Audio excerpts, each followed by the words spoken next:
सुरुवातीला एक महत्त्वाची बातमी, नुकसानग्रस्त शेतकऱ्यांना पैसे जमा होण्यास सुरुवात झालेली आहे। केवायसीची अट रद्द केल्याने आता खात्यात पैसे जमा होऊ लागलेत।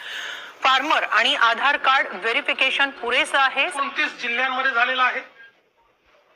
253 तालुके हे जवळपास सरसकट आम्ही घेतलेले आहे। आख्या शेतकऱ्यांची प्रतीक्षा संपली म्हटलं तरी काहीच हरकत नाही, कारण की शेतकऱ्यांची दिवाळी गोड झाली। शेतकरी मित्रांनो, तुम्ही ज्या प्रतीक्षेत होता तो पीक विम्याचा हप्ता आजपासून विस्तारित होण्यास सुरुवात झालेली आहे। पात्र जिल्ह्यांमध्ये जर तुम्ही या पात्रतेत बसत असाल तर तुमच्या बँक खात्यावरती शासनाने पैसे पडायला सुरुवात झालेली आहे। म्हणजेच की शेतकरी मित्रांनो, आताच 5 मिनिटांपूर्वी हा निर्णय घेऊन शेतकऱ्यांना मोठा आर्थिक दिलासा देण्याचं काम हे राज्य शासनाने केलेलं आहे असं म्हटलं तर काहीच हरकत नाही, कारण की एकंदरीतपणे तुमच्या बँक खात्यावरती आजपासून पीक विम्याची रक्कम विस्तारित होण्यास सुरुवात झालेली आहे। त्या संबंधीचं महत्त्वपूर्ण असं अपडेट राज्य शासनाने महत्त्वपूर्ण निर्णय घेऊन शेतकऱ्यांना मोठा आर्थिक दिलासा देण्याचं काम हे राज्य शासनाने केलेलं आहे। तुमची दिवाळी गोड झाली म्हटलं तरी काहीच हरकत नाही, कारण की तुम्ही ज्या पीक विम्याच्या प्रतीक्षेत होता ते पीक विम्याची रक्कम आजपासून शेतकऱ्यांच्या बँक खात्यात विस्तारित होण्यास सुरुवात झालेली आहे। त्या संबंधीची यादी सुद्धा जाहीर करण्यात आलेली आहे। ती यादी लगेच बघणार आहोत, त्यामुळे शेतकरी मित्रांनो व्हिडिओला शेवटपर्यंत बघत चला। बघा, शेतकऱ्यांची प्रतीक्षा संपली, कारण की पीक विम्याची रक्कम आजपासून शेतकऱ्यांच्या बँक खात्यामध्ये जमा करण्यात आलेली आहे। जर तुम्ही या जिल्ह्यात असाल तर तुमच्या जिल्ह्याचं नाव या यादीत असेल तर तुमच्या बँक खात्यात पैसे मिळणार। परंतु जर तुम्ही या पात्रतेत बसत असाल, शेतकरी मित्रांनो, जर तुम्ही या पात्रतेत बसत असाल तरच तुमच्या बँक खात्यात पैसे पडणार आहेत। शासनाने अटी लावण्यात आलेल्या आहे। म्हणजेच की शेतकरी मित्रांनो, जर तुम्ही अटीत बसत असाल तर तुमच्या बँक खात्यावरती पैसे जमा होणार आहेत, अन्यथा पैसे जमा होणार नाहीत।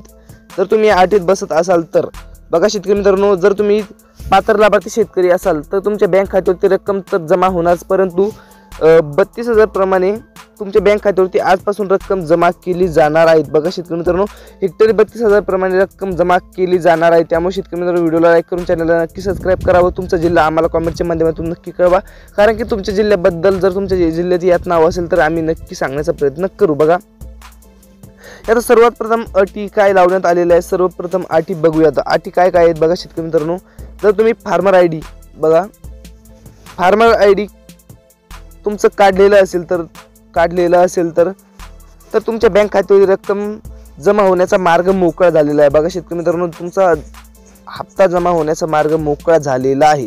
जर तुम्ही पात्र लाभार्थी शेतकरी असाल तर तुमच्या बँक खात्यावरती एकंदरीतपणे पीक विम्याची रक्कम विस्तारित होण्यास सुरुवात झालेली आहे। जर तुम्ही पात्र लाभार्थी शेतकरी असाल तर रक्कम जमा केली जाणार आहे। बघा, त्या दुसरी अट आहे, म्हणजेच की शेतकरी मित्रांनो, जर तुमचं डीबीटी, बघा डीबीटी जर ऑन असेल तर तुमच्या बँक खात्यावरती रक्कम सुद्धा जमा केली जाणार आहेत। बघा, पुढे जिल्ह्याची यादी सुद्धा आपण जाहीर करणार आहोत। जर तुम्ही या जिल्ह्यामध्ये बसत असाल तर तुमच्या बँक खात्यावरती सुद्धा रक्कम जमा केली जाणार आहेत। म्हणजेच की मित्रांनो, एकंदरीतपणे तुमच्या बँक खात्यावरती सुद्धा रक्कम जमा करण्यात आलेली आहे। बघा, त्याचप्रमाणे तुमचं ई-केवायसी असेल, बघा ई-केवायसी, तुमचं फार्मर आयडी असेल किंवा तुमचं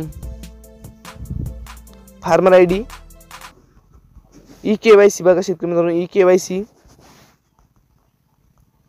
त्याचप्रमाणे जर तुमचं डीबीटी ऑन असेल, बघा शेतकरी मित्रांनो, व तुमचं आधार अपडेट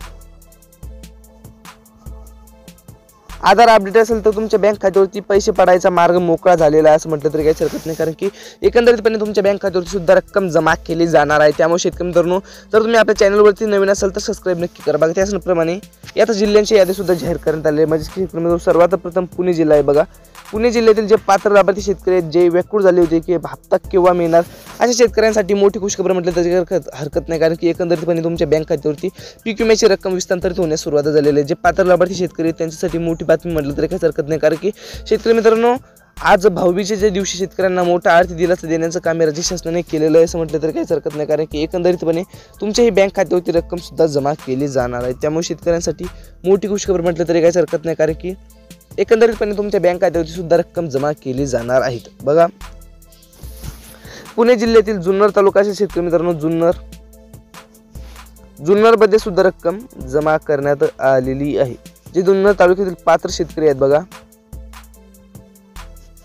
त्यांच्या बँक खात्यावरती सुद्धा रक्कम जमा करण्यात आलेली आहे। ज्यामुळे शेतकरी मित्रांनो, जर तुम्ही जुन्नर तालुक्यातील पात्र लाभार्थी शेतकरी असाल तर तुमच्या बँक खात्यावरती सुद्धा रक्कम जमा केली जाणार असून तुम्हाला मोठा आर्थिक दिलासा देण्याचं काम राज्य शासनाने केलेलं आहे असं म्हटलं तरी काही हरकत नाही, कारण की एकंदरीतपणे तुमच्या बँक खात्यावरती सुद्धा रक्कम जमा केली जाणार आहे बघा। त्याचप्रमाणे शेतकरी मित्रांनो, जर तुम्ही खेड तालुक्यातील पात्र लाभार्थी शेतकरी असाल, पुणे जिल्ह्यातील खेड तालुक्यामधील जर तुम्ही पात्र लाभार्थी शेतकरी असाल तर तुमच्या बँक खात्यावरती सुद्धा रक्कम जमा केली जाणार आहे। त्याचप्रमाणे बघा, हवेली, त्याचप्रमाणे मावळ, बघा शेतकरी मित्रांनो, तर तुम्ही खेड, पुणे, मावळ, हवेली, जुन्नर, आंबेगाव,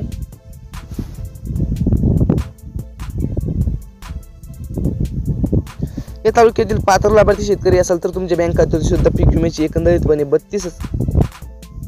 32,200 प्रमाणे रक्कम जमा केली गेलेली आहे। म्हणजेच की शेतकरी मित्रांनो, एकंदरीतपणे तुमच्या बँक खात्यावरती सुद्धा रक्कम जमा केली जाणार आहे। म्हणजेच की आजपासून तर डीबीटी अंतर्गत जमा झालेली आहे। जर तुमचं डीबीटी ऑन नसेल तर तुमच्या बँक खात्यावरती सुद्धा रक्कम जमा होणार नाही बघा।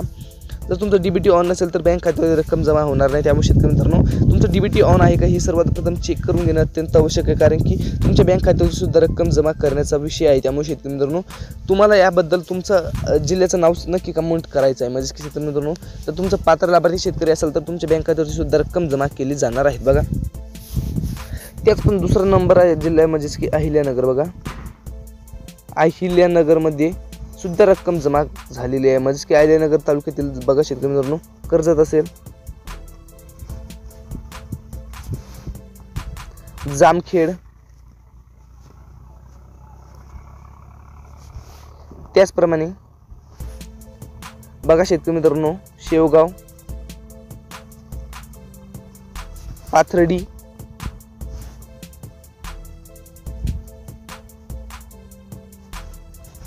त्याचप्रमाणे राहाता, त्याचप्रमाणे बघा शेतकरी मित्रांनो, कोपरगाव, त्याचप्रमाणे श्रीरामपूर, त्याचप्रमाणे पारनेर या तालुक्यामध्ये सुद्धा रक्कम जमा झालेली आहे बघा। जे पात्र लाभार्थी शेतकरी आहेत त्यांच्या बँक खात्यावरती सुद्धा रक्कम जमा करण्यात आलेली आहे। म्हणजेच की शेतकरी मित्रांनो, तर तुम्ही पात्र लाभार्थी शेतकरी असाल तर तुमच्या बँक खात्यावर सुद्धा एकंदरीतपणे रक्कम जमा केली जाणार असून तुम्हाला मोठा आर्थिक दिलासा देण्याचं काम राज्य शासनाने केलेलं आहे असं म्हटलं तरी काही हरकत नाही, कारण की एकंदरीतपणे तुमच्या बँक खात्यावरती रक्कम सुद्धा जमा करण्यात आलेली आहे। म्हणजेच की शेतकरी मित्रांनो, जर तुम्ही पात्र लाभार्थी शेतकरी असाल तर तुमच्या बँक खात्यावरती सुद्धा रक्कम जमा झालेली आहे बघा। त्या नंबरचा जिल्हा, त्या तिसऱ्या नंबरचा जिल्हा आहे म्हणजेच की शेतकरी मित्रांनो आपला धाराशिव बघा।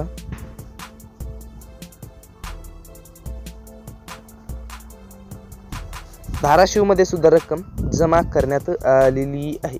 म्हणजेच की जे पात्र लाभार्थी शेतकरी धाराशिव जिल्ह्यातील त्यांच्या बँक खात्यावरती सुद्धा रक्कम जमा करण्यात आलेली आहे। बस जर तुम्ही पात्र लाभार्थी शेतकरी असाल तर तुमच्या बँक खात्यावरती सुद्धा रक्कम जमा केली जाणार असून तुम्हाला मोठा आर्थिक दिलासा देण्याचं काम राज्य शासनाने केलेलं आहे असं म्हटलं तर काही हरकत नाही, कारण की शेतकरी मित्रांनो, जर तुम्ही पात्र लाभार्थी शेतकरी असाल तर तुमच्या बँक खात्यावरती सुद्धा रक्कम जमा केली जाणार आहे। तर धाराशिव तालुक्यामधील भूम असेल, धाराशिव असेल, धाराशिव जिल्ह्यातील धाराशिव तालुका असेल किंवा भूम, परांडा, त्याचप्रमाणे बघा शेतकरी मित्रांनो तुळजापूर, त्याचप्रमाणे कळंब या तालुक्यामध्ये सुद्धा रक्कम जमा करण्यात आलेली आहे। म्हणजे आपल्याकडे जी यादी आलेली आहे त्या यादीनुसार आपण तालुक्याची नावे सांगत आहोत बघा।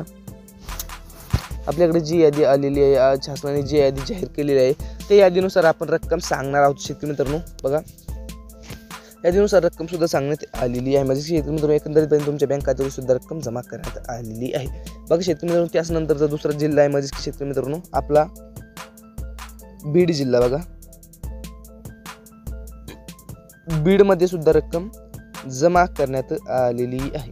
जे पात्र लाभार्थी शेतकरी आहेत बीड जिल्ह्यामध्ये त्यांच्या बँक खात्यावरती सुद्धा रक्कम जमा करण्यात आलेली असून शेतकऱ्यांना मोठा आर्थिक दिलासा देण्याचं काम शेतकऱ्यांनो तुमच्या बँक खात्यावरती रक्कम जमा करण्यात आलेली आहे। बीडमधील आष्टी असेल, पाटोदा असेल बघा शेतकरी मित्रांनो, पाटोदा, त्याचप्रमाणे शिरूर असेल, शिरूर, कासार बघा, त्याचप्रमाणे गेवराई असेल बघा शेतकरी मित्रांनो, गेवराई